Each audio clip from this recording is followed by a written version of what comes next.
2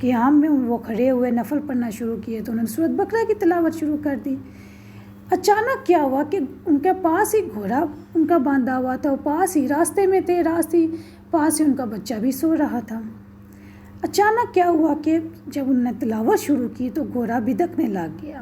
انہوں نے فوراً قرات بند کر دی تو گھوڑے نے بھی بدکنا چھوڑ دیا۔ پھر قرات کی شروع کی، پھر وہ بدکنے لگا۔ پھر جب انہوں نے قرات بند کی پھر بدکنا بند ہو گیا۔ 3 دفعہ انہوں نے یہی معاملہ کیا۔ ان کو خیال آیا کہ اگر میں اس طریقے سے کروں گا تو میرا بچہ یحییٰ پاس ہی سو رہا ہے، کہیں گھوڑا اس پہ بدکتے ہوئے پاؤں نہ رکھ دے۔ تو انہوں نے قرات بند کر دی اور نماز کو ختم کر لیا۔ اچانک ان کی نظر جب اوپر کو گئی تو انہوں نے دیکھا کہ اوپر چراغوں سے جگمگاتا ہوا، جیسے چھوٹے چھوٹے چراغ جگمگا رہے ہیں، ایک چمکتا ہوا بادل دیکھا جو ان کے اوپر پورا چھایا ہوا تھا اور آسمان تک جا رہا تھا۔ اچانک ان کے دیکھتے ہی دیکھتے اوپر کو اٹھ کے غائب ہو گیا۔ وہ بہت حیران ہوئے۔ خیر صبح اٹھے، حضرت محمد صلی اللہ علیہ وسلم کی خدمت میں حاضر ہوئے اور ان کو یہ سارا واقعہ سنایا تو آپ صلی اللہ علیہ وسلم نے فرمایا یہ فرشتے تھے جو تمہاری قرات سن کے تمہارے پاس آ گئے تھے۔ اگر تم قرات بند نہ کرتے تو یہ صبح تک رہتے اور ہر شخص ان کو دیکھ لیتا۔ یہ بخاری کی حدیث ہے۔ سبحان اللہ۔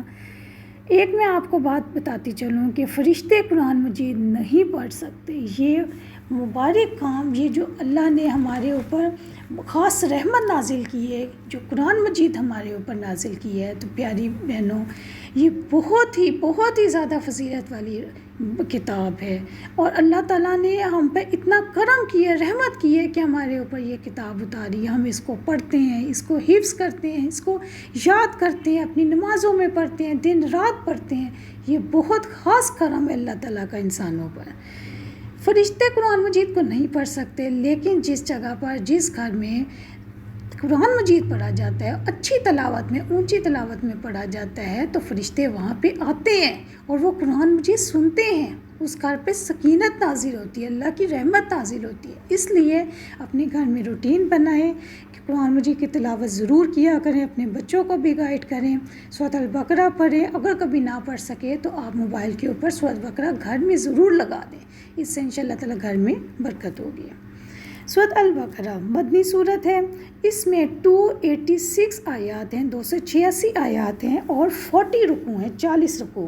یہ قرآن کی دوسری سورت ہے اور نازل ہونے کے اعتبار سے یہ 87 نمبر کی سورت ہے۔ ہمارے ذہن میں یہ خیال آتا ہے کہ یہ شروع کی دوسرے نمبر کی سورت ہے تو لازمی بات ہے شروع میں اتری ہوگی، لیکن ایسا نہیں ہے، چونکہ یہ مدنی صورت ہے۔ یہاں پہ میں آپ کو ایکسپلین کرتی چاہوں کہ مکی صورتیں کون سی ہوتی ہیں اور مدنی صورتیں کون سی ہوتی ہیں۔ جب حضرت محمد صلی اللہ علیہ وسلم پر مکہ میں ظلم و ستم کی انتہا ہو گئی اور کافروں نے بہت زیادہ ان پہ اور ان کے ساتھیوں پہ ظلم کرنا شروع کر دیے، انہوں نے پہلے تو 10 سال بہت ہی برداشت کیا، بہت زیادہ ان کی تکلیفیں برداشت کی، لیکن جب ان کی کافروں کے مظالم حد سے بڑھ گئے تو پھر اللہ کا حکم ہوا کہ اپنے پیارے ساتھیوں کو لے کر ہجرت کر کے مدینہ چلے جائیں۔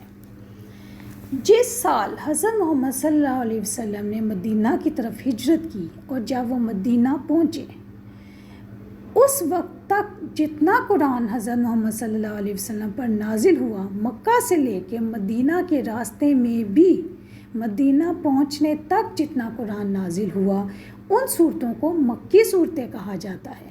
اور جب حضرت محمد صلی اللہ علیہ وسلم مدینہ میں داخل ہو گئے، اس کے بعد مدینہ میں داخل ہونے کے بعد سے جو آپ کے اوپر قرآن مجید اترا، آپ کی وفات تک، ان صورتوں کو مدنی صورتیں کہا جاتا ہے، چاہے وہ صورتیں مدینہ کے اندر اتری یا مدینہ کے باہر، اور اسی طرح مکی صورتیں چاہے مکہ کے اندر اتری یا مکہ کے باہر۔ یہ فرق ہے مکی اور مدنی صورتوں میں۔ سورۃ البقرہ پوری کی پوری مدینہ میں اتری اور یہ جب ہجرت کر کے حضرت محمد صلی اللہ علیہ وسلم مدینہ میں آئے تو شروع کی اترنے والی صورتوں میں سے تھی، اور اب آپ دیکھیں گے انشاءاللہ تعالیٰ کہ اس صورت میں احکام بیان کیے گئے۔ اس کے بارے میں ہم انشاءاللہ مزید بات کریں گے اگلی ویڈیو میں۔ السلام علیکم ورحمۃ اللہ وبرکاتہ۔